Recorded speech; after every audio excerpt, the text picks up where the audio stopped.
The climate crisis, my friends, is the test of our times. It is unfolding in slow motion. No. Weather disasters in the U.S. and around the world are an alarming wake-up call for extreme heat and wildfires to deadly floods. The scientists say that climate change is driving a series of catastrophes this summer. More than 200 of the world's leading climate scientists are meeting right now to finalize a landmark UN report. Roxana Saberi asked John Kerry, he's President Biden's special envoy for climate, if the disasters are spurring world leaders to take action. So young people are now asking the adults to behave like adults and actually get it done. You have children and grandchildren. Yeah. We saw the video of your granddaughter sitting on your lap as you signed the Paris Climate Agreement in 2016. Should they be worried or hopeful? I don't want them to worry. I'm confident that we will get to a low carbon, net zero carbon economy. I'm not confident that we're going to get there in time to avoid the worst damages. The biggest fire in the country this year is the Bootleg Fire in Oregon. You can see it there on the map. It's about the size of Los Angeles, has burned more than 340,000 acres of forest. It is so large that it is generating its own weather, like fire clouds that manage to create their own lightning and even fire tornadoes. The Bootleg Fire, like so many out west, is fueled by the drought and last month's record heat. You may remember that June was the hottest June on record in nearly 130 years. Records were broken across the Northwest with multiple days topping 100 degrees, completely unseen before. Under the 2015 Paris Climate Treaty, nearly 190 countries committed to limit global warming to nearly 3 degrees Fahrenheit this century. But the UN says the world is already around 2 degrees hotter than pre-industrial levels, contributing to melting ice, rising sea levels, and drier droughts around the world. For the last 2 days, much of the Northeast and Midwest looked like this. The haze of the sun, a thick smog over an entire region of this country that is very much not used to it. Unlike the Mountain West, which lives with forest fires, this kind of smoke settling over the eastern seaboard has felt dystopian and new.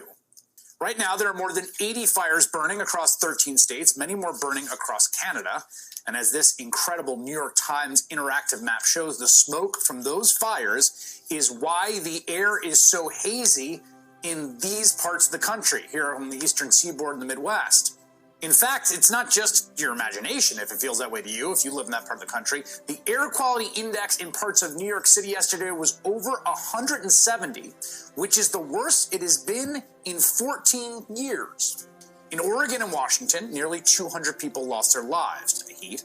Across the West, thousands more are now in the path of fast-moving and dangerous wildfires. And it's not just happening in the U.S. Siberia, which, if you know one thing about it, you think it's cold, famous for its freezing temperatures, is experiencing its worst fire season in memory. 4 million acres burned, with villages already evacuating their children because of the dangerous smoky air.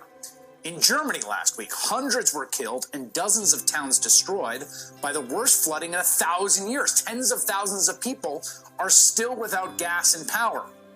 In China, another once-in-a-thousand-year event, nearly a year's worth of rain falling in just 3 days, causing flooding that was so intense it left passengers trapped on a subway car as water poured in from all sides.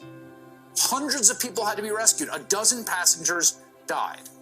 Climate changed. You should have listened to Al Gore, you dummies. He's a climate zaddy. Mama like.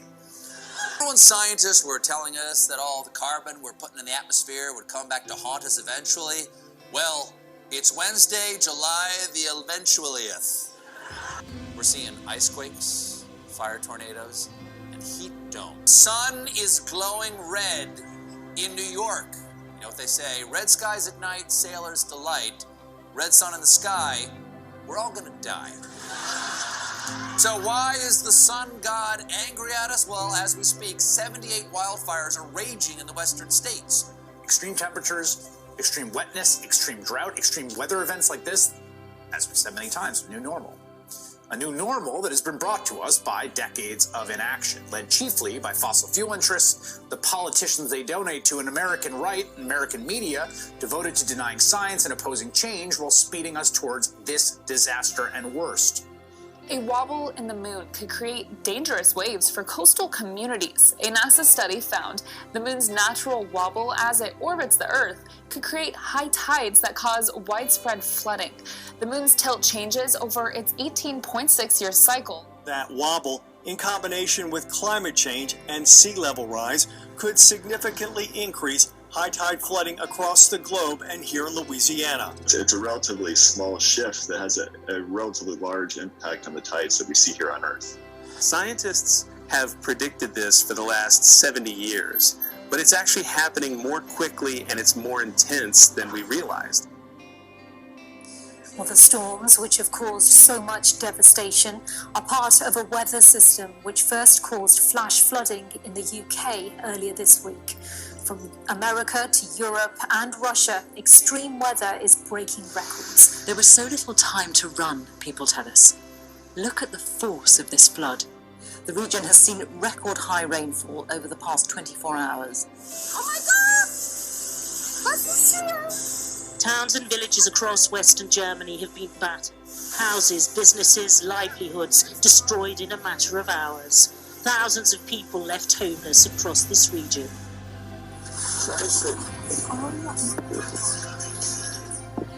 Heavy rain, flash floods,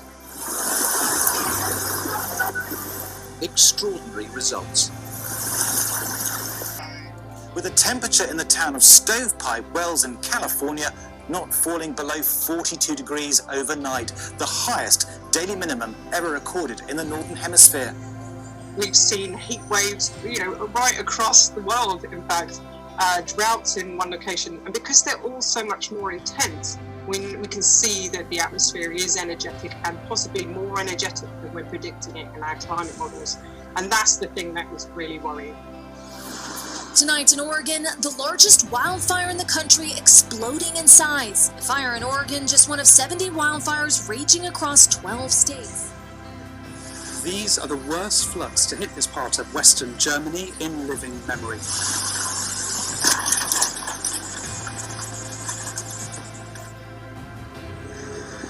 This fire is raging out of control in southern Oregon as millions of people across the western United States are hit by another round of scorching temperatures.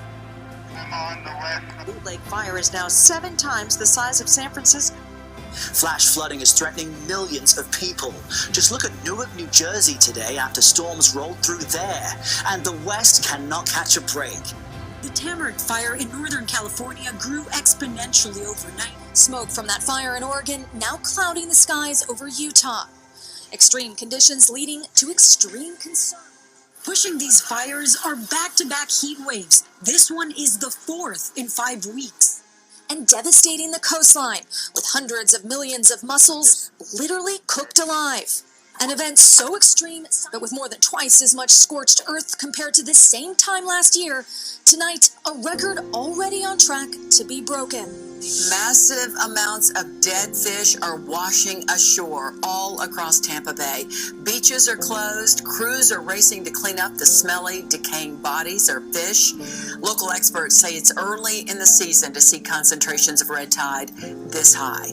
The images here are astonishing. Thousands, if not hundreds of thousands of dead fish floating in the water. These massive fish kills continue to be a major problem in the Bay Area. The city says the massive amounts of dead fish started washing up in St. Pete waterways about 10 days ago. But emergency officials say in the last 24 hours, they've cleaned up more dead fish than in the past week. Dead fish littering the shorelines across Tampa Bay. I've been coming here for 10 years. I mean, this is the worst it's ever been. Bait fish, sport fish, stingrays, even dolphins and manatees, all killed by red tide and piling up. So this is a race against time and against our own indifference. I see one dead fish, 2 dead fish, and I'm like, Then all of a sudden, there were dead fish everywhere. Just every fish in that creek was dead. Big fish, small fish. But But at this point, we don't exactly know what's going on. You smell that? Andre Holmes smelled it before he saw it. Hundreds of dead fish dumping out of Chartiers Creek into the Ohio, 15 miles north in McKees Rocks. I've never seen anything like that outside of a horror movie, you know? I was like, okay, Stephen King type of stuff here. But it's not fiction, and the reality is, the damage is done. I'm not an expert, so I'm not trying to pretend to be one, but I've been around the water long enough to know that, okay, this is not a natural occurrence. These disasters have you wondering if the climate models on which we've all been relying are wrong. What did you mean by that? You know, I think if you described to me what's going on now a few months ago, I would have said you're crazy. Just a few months ago. It sounds like a dystopian sci-fi novel. The climate crisis, my friends, is the test of our times. It is unfolding in slow motion. No, this test is now as acute and as existential as any previous one.